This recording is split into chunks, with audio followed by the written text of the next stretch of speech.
સ્વાગત છે। નસવાડી તાલુકાના સાંઢિયા અને ચામેઠા ગામે ભાતીગળ મેળો ભરાયો, જેમાં યુવાધન ઉમટ્યું અને ઢોલ નગારાના તાલે મેળાનો આનંદ લૂટ્યો। નસવાડી તાલુકાના આદિવાસી વિસ્તારમાં હોળી પ્રગટાવવાના બીજા દિવસથી જ મેળાની શરૂઆત થઈ ગઈ છે અને આદિવાસી સમાજના લોકો 5 દિવસ સુધી ખેતી કામ તેમજ મજૂરી કામ બંધ કરીને હોળીના પર્વની ઉજવણી કરતા હોય છે।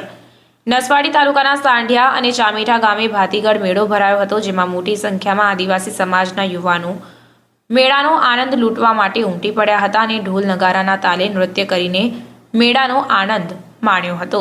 આદિવાસી સમાજમાં મેળાનું ભારે મહત્વ હોય છે અને આદિવાસી યુવતીઓ મેળામાં એક જ કલરના કપડાં પહેરીને મેળામાં ઉમટે છે। ત્યારે નસવાડી તાલુકાના ચામેઠા ગામે ભાતીગળ મેળો ભરાયો તેની તસવીર સામે આવી। ચામેઠા ગામે આદિવાસી પર્વ જેવો કે હોળી ધૂળેટીનો મેળો કહેવામાં આવે છે।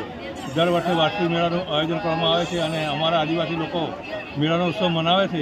એમાં નાના ભૂલકાઓ, બહેનો તથા ભાઈઓ તેમજ અન્ય ગામોથી દૂર દૂરથી પબ્લિક ચાલીને ચામેઠા ગામે મેળાનો આનંદ માણવા માટે આવે છે। તળવી નટવરભાઈ ભજીભાઈ તળવી સરપંચ ચામેઠા।